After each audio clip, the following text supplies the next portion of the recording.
Fala, queridos, a paz do Senhor Jesus, que alegria eu tenho em poder te receber aqui mais uma vez no Pão Diário, onde você já está acostumado a saber também que todas as quartas-feiras, às 2 horas da tarde, nós entramos ao vivo pelas nossas redes sociais para estar liberando uma palavra para o teu coração, para a sua vida, para a sua alma e para o seu espírito.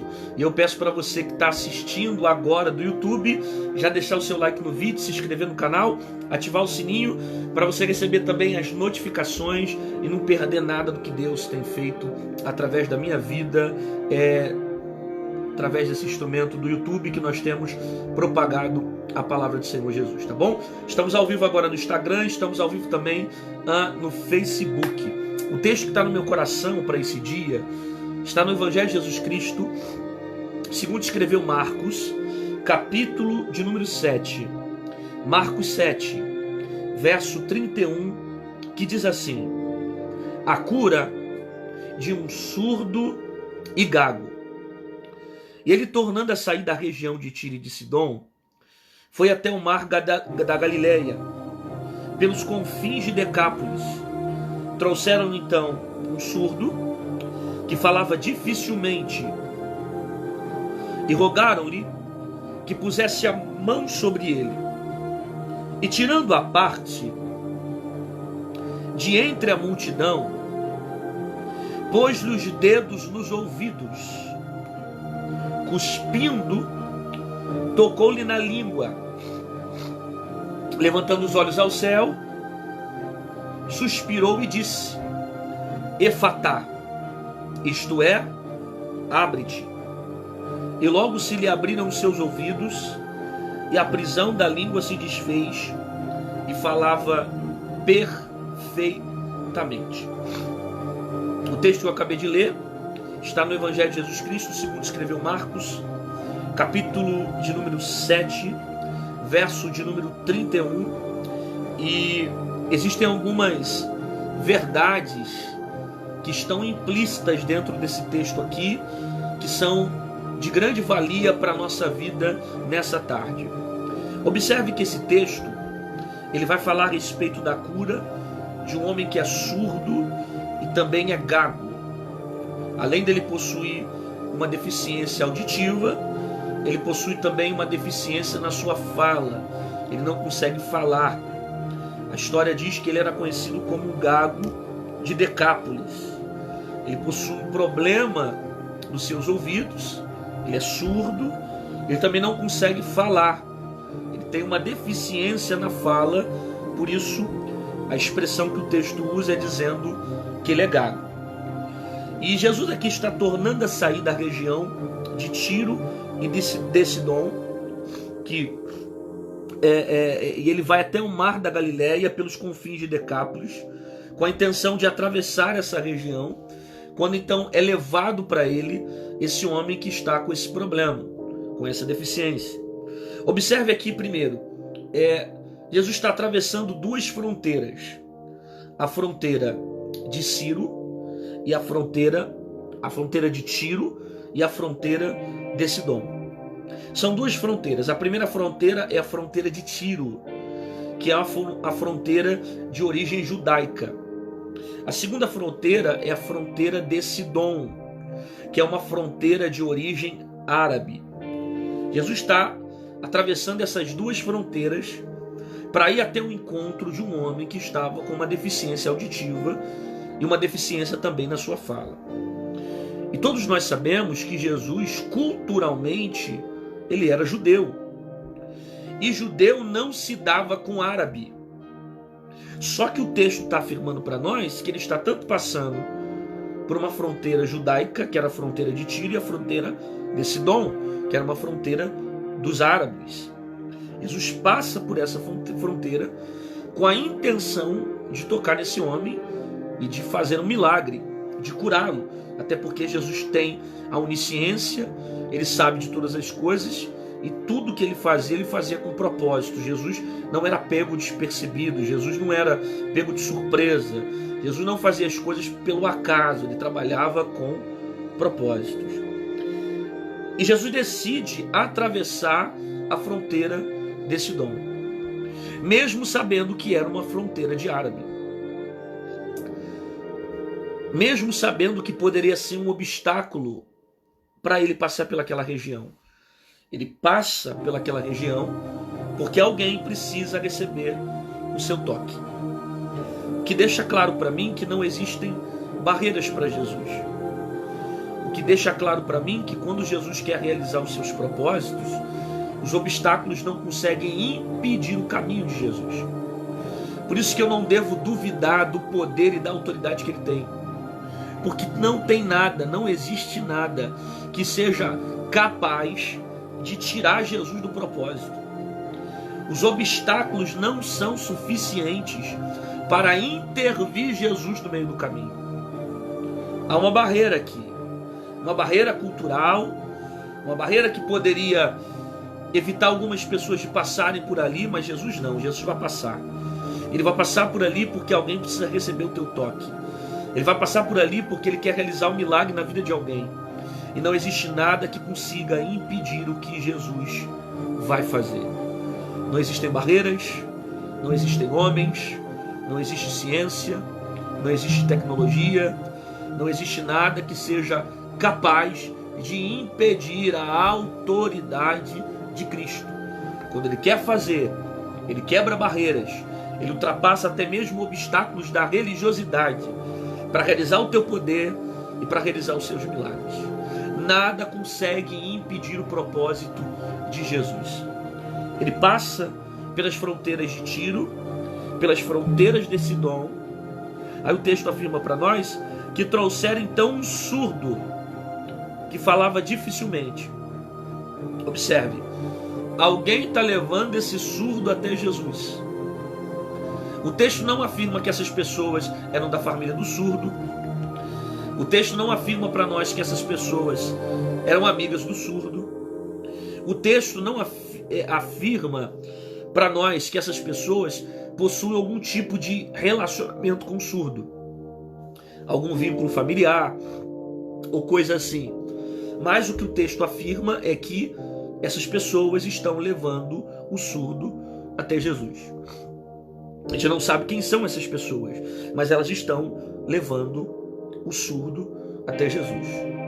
E se levam o surdo até Jesus, é porque no mínimo desejam ver um bem desse homem. Se levam o surdo até Jesus, é porque no mínimo desejam ver esse homem curado do mal que está sobre ele. E a gente passa a perceber que a amizade verdadeira, ela é aquela que te leva para perto de Jesus. A amizade verdadeira é aquela que te aproxima de Jesus. A amizade verdadeira é aquela que te leva até o altar onde está Jesus.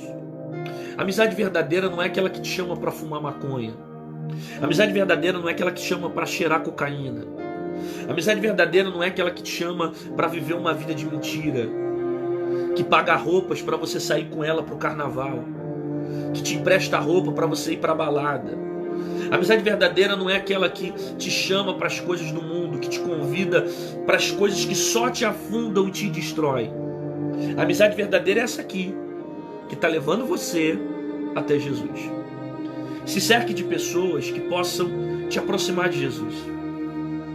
Se cerque de pessoas que possam te levar até Cristo. Se cerque de relacionamentos, se cerque de amizade, se cerque de ambientes que possam levar você até Cristo. Por quê? Porque na hora da necessidade, o que vai te ajudar a suprir a necessidade do momento são pessoas que temem a Deus e que amam a Jesus. Por isso, cerque a tua vida de relacionamentos que possam te aproximar de Cristo. E se você está vendo que essas amizades estão te afastando dele, estão te lançando para longe dele, estão distanciando você da fé, estão te levando para outro lugar, se afasta desses relacionamentos. Porque a amizade verdadeira é aquela que vai te levar para Jesus quando você precisa, quando você tem necessidade, ela vai te aproximar a Cristo. E trouxeram então um surdo que falava dificilmente e rogaram que pusesse a mão sobre ele. Preste atenção. Rogaram que pusesse a mão sobre ele. e tirando a parte de entre a multidão, aí já fala que Jesus ouve a petição da multidão, vai pegar esse homem que está surdo e vai separá-lo da multidão. Isso aqui é interessante. Por isso que é bom você se ater aos detalhes do texto quando você for ler. E tirando a parte de entre a multidão. É um detalhe importante. Por que é um detalhe importante? Jesus ouve a petição da multidão e em vez de curar o surdo no meio da multidão, o texto afirma para nós que Jesus vai pegar o surdo e vai colocar em um lugar à parte da multidão. Existem milagres que Jesus fazia no meio da multidão. Existem outros milagres que Jesus fazia na frente da multidão. Mas esse aqui, especificamente, Jesus faz separado da multidão. Jesus afasta o surdo da multidão para que ele viesse fazer um milagre na vida dele. Porque existem milagres que para você viver, você precisa se afastar da multidão. Existem níveis que para você experimentar na sua vida, você precisa se afastar da multidão.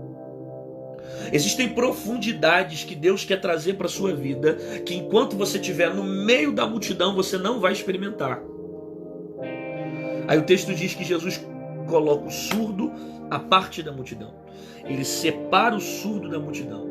Porque tem coisas que Jesus vai fazer na sua vida sozinho. E enquanto você estiver cercado por uma multidão, cercado por amigos, cercado por colegas, cercado pelo vizinho, você vai ficar procurando ajuda neles. Você vai procurar força neles.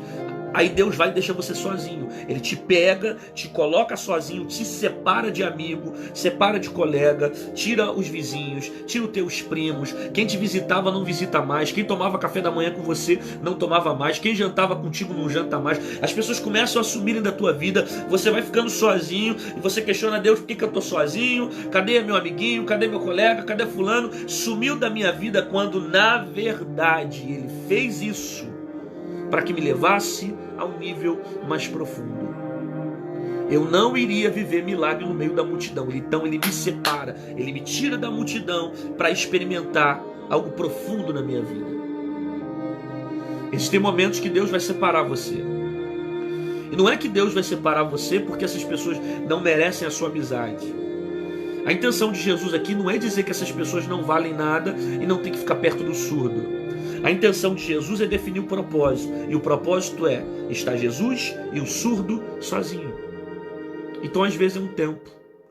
É um tempo que Deus tira alguém da tua vida. É um tempo que Deus te deixa sozinho. É um tempo que Deus te separa dos relacionamentos. É um tempo que Deus quer que você não fique com ninguém, que você não beije boca nenhuma, que você não fique em namoro, que você não se dê. Às vezes é um tempo que Deus quer que você fique sozinho. Para que nesse momento que você fique sozinho, você viva com Ele experiências novas. Existem milagres que só vão acontecer quando você sair da multidão, quando você se apartar da multidão, quando você caminhar sozinho com Jesus. Então não questione se Ele deixou você sozinho. Então não questione se Ele te afastou de certas pessoas. Então não murmure se Ele te afastou de certos ambientes.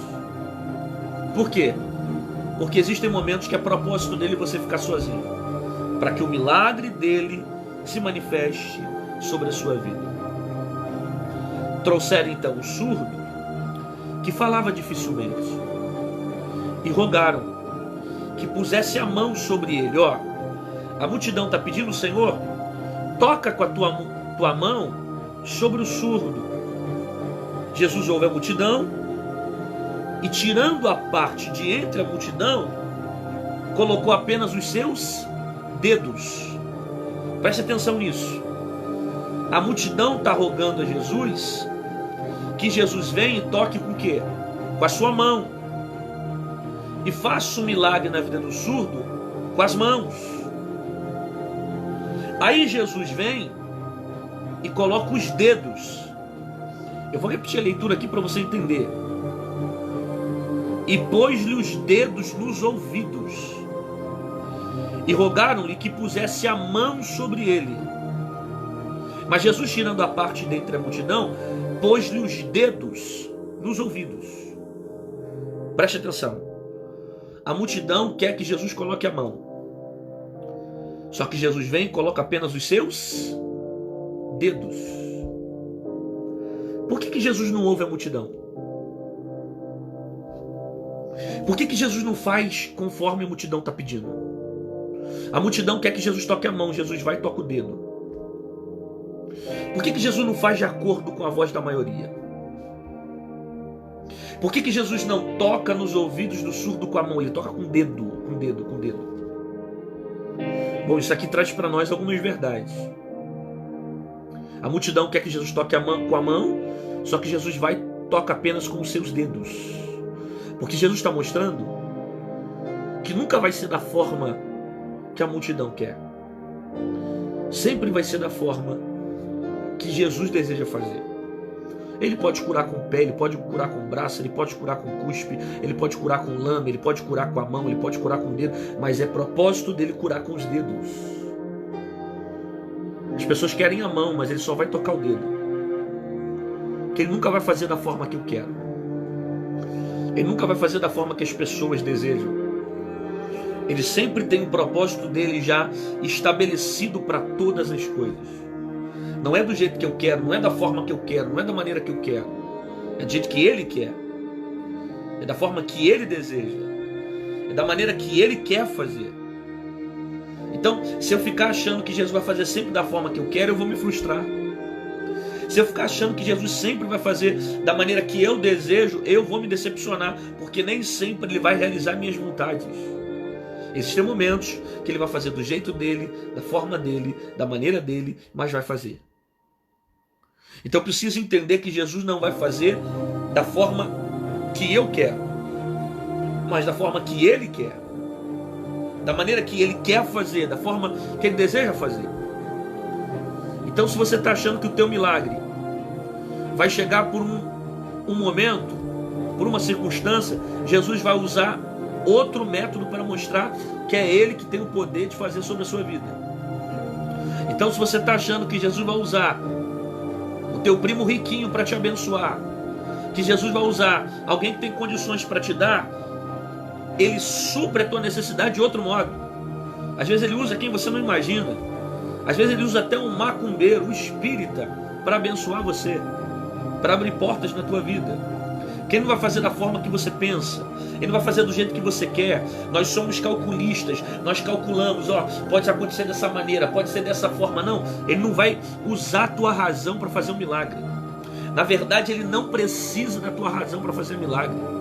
A tua razão não serve de nada para ele. Ele faz da forma que ele quer, da maneira que ele quer. Então esquece teus cálculos. Então esquece tuas metas. Então esquece a lógica. Porque ele não depende daquilo que é físico para realizar milagres. Ele tem o método dele, ele tem a forma dele, ele tem o jeito dele, ele tem a maneira dele, e ele vai fazer segundo a forma que ele quiser.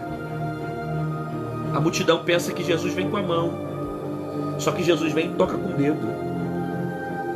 Jesus não precisa da mão inteira para fazer um milagre. Ele só precisa de um dedo. Jesus não precisa de duas mãos para fazer um milagre. Ele só precisa de um dedo. Um dedo dele é suficiente para resolver todos os problemas que eu estou passando na minha vida. A Bíblia diz que a palma da mão dele é tão grande que ele é capaz de alcançar o oceano do mundo inteiro com a palma das suas mãos. Se ele consegue apalpar todas as águas que existem na terra com a mão, imagina o que ele pode fazer com o dedo.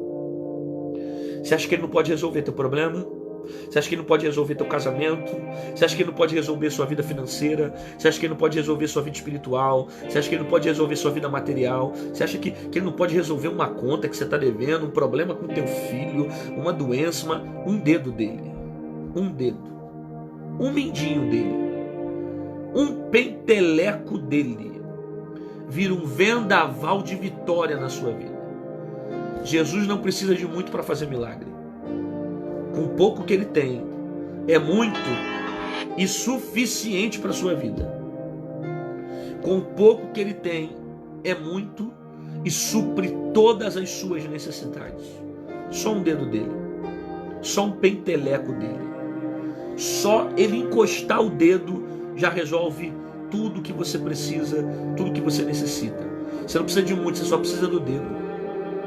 E Jesus, ele costuma usar coisas pequenas para fazer coisas grandes. Você vai ver em toda a Bíblia Jesus confundindo a lógica, confundindo a física, usando coisas pequenas para fazer coisas grandes. Com um pedaço de madeira, ele abriu um mar vermelho inteiro. Com um pedaço de madeira, ele abriu um mar ao meio. Um pedaço de madeira pequena abriu um mar inteiro. Porque ele usa coisas pequenas para fazer coisas grandes. Com uma arca, chamada Arca da Aliança, ele abriu o Jordão ao meio. Porque ele usa coisas pequenas para fazer coisas grandes. Quando o jovem sobe na árvore para dizer o que está chovendo, ele vai ver uma nuvem do tamanho da mão de um homem. A nuvem do tamanho da mão de um homem pequena. Nuvem pequena, mas que vai chover sobre o território inteiro. Porque Deus usa coisas pequenas para fazer coisas absurdamente grandes. É só o dedo dele que você precisa nesse dia para que o milagre aconteça sobre a sua vida. Tirando a parte dentre a multidão, pôs-lhe os dedos nos ouvidos, cuspindo, olha isso, cuspindo, tocou-lhe na língua e levantou os olhos ao céu. Jesus toca no ouvido, depois Jesus cospe e toca na língua. Primeiro Jesus toca onde? No ouvido. Depois Jesus toca onde? Na língua. Eu disse que primeiro Jesus toca onde? No ouvido, para depois tocar na língua. Então primeiro Jesus toca nos ouvidos, para depois tocar na língua. Por que Jesus toca no ouvido para depois tocar na língua? Por que ele não tocou na língua primeiro para tocar no ouvido depois? Por que ele fez ao contrário? Tocou no ouvido para depois tocar na língua. Por que o primeiro milagre vem no ouvido e não na língua? Porque não adianta ele aprender a falar se primeiro não aprender a ouvir. Não adianta ele conseguir falar se primeiro não aprender a escutar. Então o primeiro milagre é no ouvido. Porque não adianta falar se não ouvir. Por isso tem que ouvir primeiro para falar depois. Tem que aprender a escutar para falar depois. Não adianta falar se não aprender a ouvir. E Jesus está trazendo para nós aqui uma reflexão. Primeiro, que aquilo que ele faz é por etapas. Segundo, aquilo que ele faz tem níveis. Terceiro, tem um monte de gente querendo falar, mas não está preparada para ouvir. E se você quer falar e não aprender a ouvir, você não está apto para falar. Que a primeira coisa que Deus faz é te ensinar a ouvir. Você precisa aprender a ouvir. Você precisa sentar para ouvir. Você quer ficar rodando de igreja em igreja pregando? Quer ficar pregando aqui, pregando lá, papapá, rodar segunda, rodar terça, rodar quarta, quer sair por aí pregando nas igrejas, mas não senta para ouvir teu pastor, não participa de escola dominical, não estuda a palavra de Deus, não consegue sentar num seminário para ouvir. Se você não é apto para ouvir, você também não é apto para falar. Você precisa aprender a escutar. Porque isso aqui são etapas na sua vida. Existem muitas pessoas que estão despreparadas, querendo sair por aí falando e não estão preparadas para ouvir. E se você não aprender a ouvir, você não vai falar. Você precisa aprender a ouvir. Você precisa aprender a escutar. Porque hoje nós estamos vendo um monte de pessoas que querem falar. Ah, porque se eu não falar eu vou sair da igreja. Ah, porque se eu não ter oportunidade eu não vou para a igreja. Não, porque se eu não ler um versículo da Bíblia eu saio da igreja. Não, porque se eu não receber a oportunidade do meu pastor, estão tentando abafar meu ministério. Abafar teu ministério? Abafar? Como é que você quer falar se você não aprender a ouvir? Se você não aceita correção, se você não aceita disciplina, se você não é submissa ao seu pastor, se você não aceita uma exortação, se você não aprendeu a escutar, a vida tem níveis. E o primeiro nível é ouvir. E se você não aprendeu a ouvir, você não está apto para falar. Então, se você pular etapas, lá na frente você vai ter problemas. Aí a gente vê pessoas que têm esses problemas, que hoje falam, mas pularam a etapa de ouvir. Não aceitam uma crítica, não aceitam escutar, não ouvem, não se submetem à palavra. Então primeiro ele toca no ouvido, para depois tocar na língua. Que Deus não vai fazer você ouvir, Deus não vai fazer você falar, se primeiro você não aprender a ouvir. Então são processos. Ouve primeiro, fala depois. Ouve primeiro, canta depois. Ouve primeiro, prega depois. Ouve primeiro, toca depois. Ouve primeiro, fala depois. Ouve, escuta. Ouve primeiro, fala depois. Deixa Deus tratar você e te ensinar no processo de ouvir. Porque ouvir também faz parte do crescimento.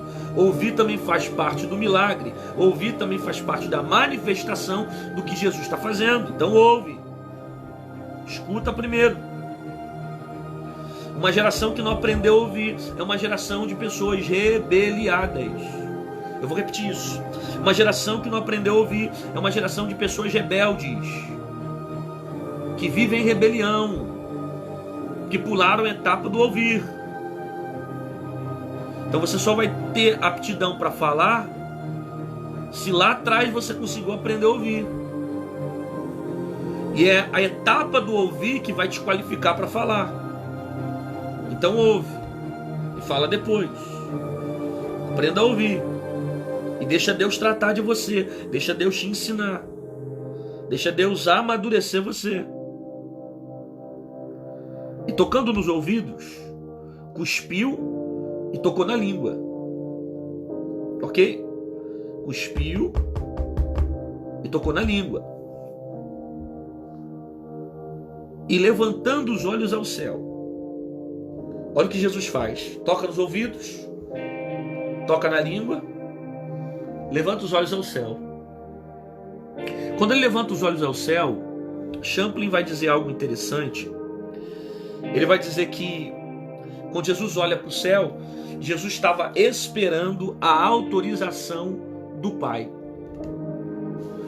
E isso tem sentido teológico, e eu vou te explicar por quê.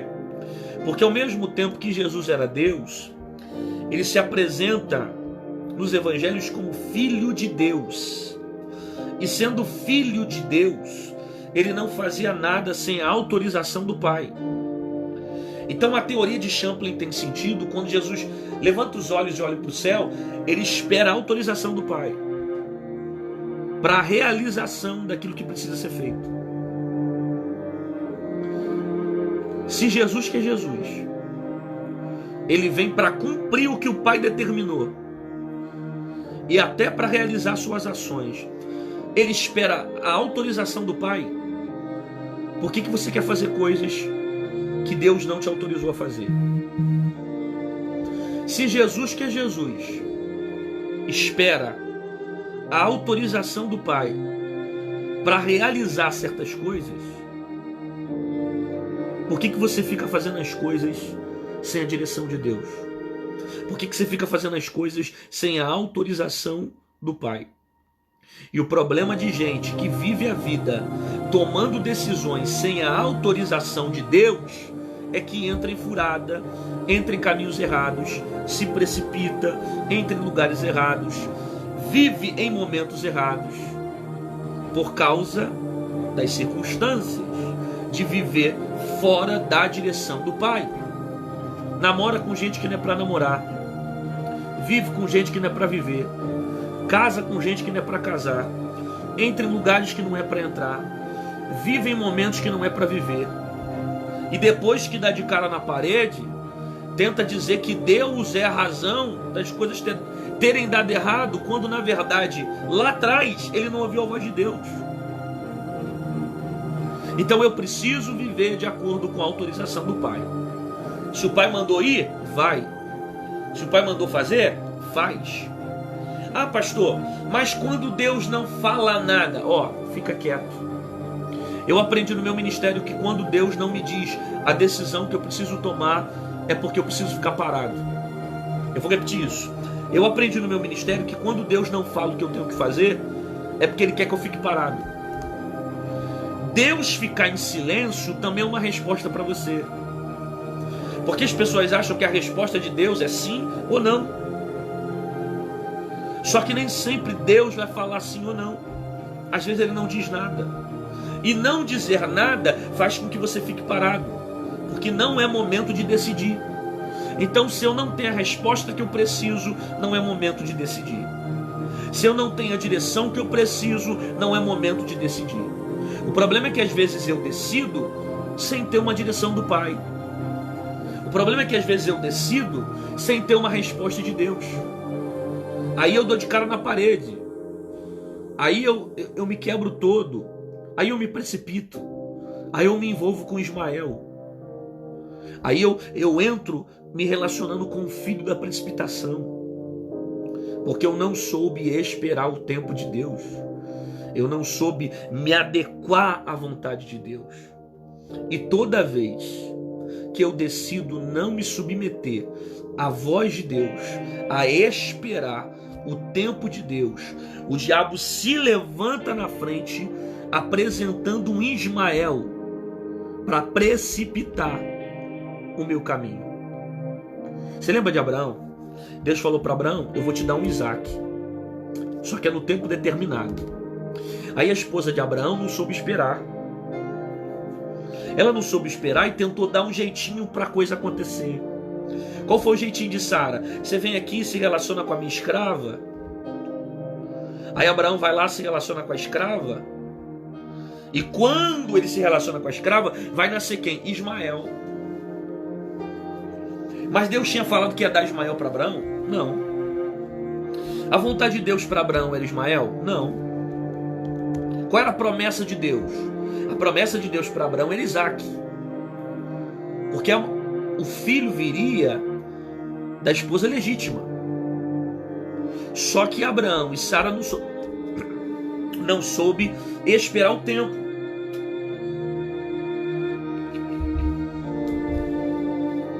E como Abraão e Sara não soube esperar o tempo,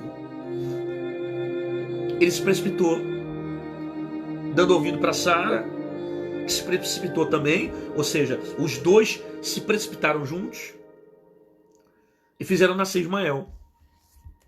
Guarda isso aqui. Toda vez que Deus faz uma promessa na sua vida, toda vez que Deus faz uma promessa sobre a tua vida, o diabo ele vai se levantar lá na frente para te apresentar um Ismael. Quem é o Ismael na história de Abraão? É o filho da precipitação. É o filho daquele que não consegue esperar. O diabo sabe o que Deus te prometeu. O diabo sabe o que Deus tem para a sua vida. O diabo sabe quais são os planos que Deus tem. Então o que o diabo vai fazer? Ele vai oferecer para você um prato que venha te tirar do propósito de Deus. Porque se você fazer nascer Ismael vai gerar dor para você, Ismael vai gerar lágrima para você, Ismael vai gerar precipitação, Ismael vai gerar sofrimento, Ismael vai gerar decisões erradas. Entende isso aqui? Então, às vezes o diabo apresenta aquilo que é mais fácil, mas nem sempre aquilo que é mais fácil é aquilo que é certo. Às vezes o diabo apresenta aquilo que parece necessário para o momento, mas nem sempre aquilo que é necessário para o momento é propósito de Deus para a minha vida. Às vezes é melhor esperar o tempo para o Isaac chegar do que se precipitar, se envolver com Ismael e gerar consequências absurdas para a minha vida, para a minha casa e para os meus projetos. Então cuidado com as propostas que você tem recebido, porque na maioria das vezes essas propostas vêm quando você tem necessidade de recebê-las. Você não recebe propostas quando você está bem, quando está com estrutura, quando está... Não, as propostas vêm quando você está vulnerável, quando você está fraco, quando você está carente, quando você está com problemas. As propostas vêm para tirar você da direção de Deus.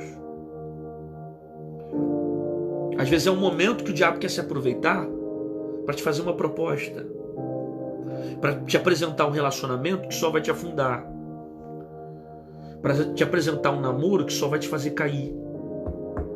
E não é o Isaac de Deus para você. Só que aí o diabo se aproveita da tua carência ou das frustrações que você viveu lá atrás para você achar que você pode curar um sentimento por causa de problemas que aconteceram. Ismael, filho da precipitação, que quer trazer desgraça para a tua vida. E eu preciso aprender a esperar o tempo. Às vezes porque você foi mandado embora de uma empresa e agora surgiu uma outra oportunidade, mas é um emprego que vai te tirar da igreja, que vai destruir teu sentimento, que vai tirar você da tua família, que vai, sabe, atrapalhar a tua fé. O ambiente é pesado, mas é o Ismael que o inimigo está colocando no teu caminho. Para quê? Para que você não receba o propósito de Deus sobre a sua vida, e para que essa proposta gere mais dor e sofrimento. Quem conhece a história de Abraão sabe que até hoje nós vivemos as consequências da decisão errada que Sara e Abraão tomou. Os árabes são descendentes de Ismael. A briga dos muçulmanos com os israelitas é porque eles acreditam que o primogênito de Abraão é Ismael e não Isaac. Então a bênção deveria ser para Ismael. A briga religiosa ali, olha a guerra que existe hoje entre israelita e muçulmano, tudo por causa de decisões que existiram lá atrás. Percebe? Mas a promessa de Deus para Abraão era Isaac.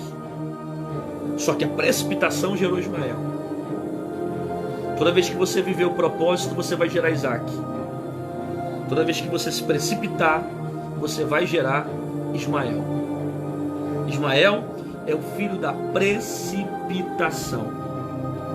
Ok? Aí o texto diz: levantando os olhos ao céu, suspirou e disse: Efatá. Olha a expressão que Jesus usa. Primeiro, Jesus toca nos ouvidos do surdo. Segundo, Jesus toca na língua. Terceiro, Jesus olha para o céu. Quarto, Jesus grita, não grita, mas ele usa uma expressão chamada Efatá, que é uma expressão aramaica que significa abre-te. É uma ordem de comando que Jesus está dando. Após essa expressão ser usada, o texto vai dizer para nós que logo se lhe abriram os ouvidos e a prisão da língua se desfez.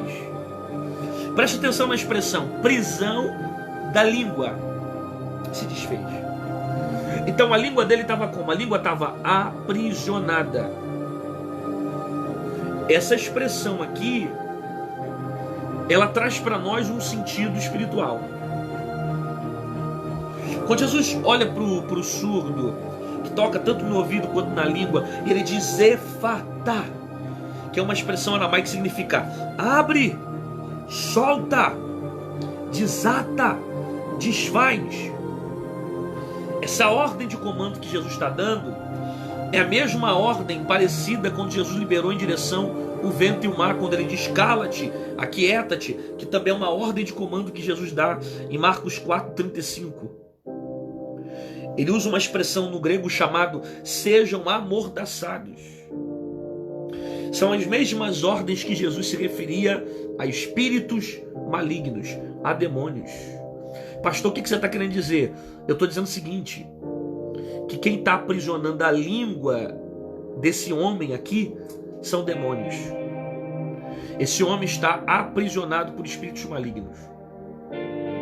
A maior prova que essa enfermidade que está na vida desse homem é provocada por demônios é o que o próprio texto diz. O que o texto diz? Que a prisão da língua se desfez. Quem é que aprisiona o homem? Deus ou o diabo?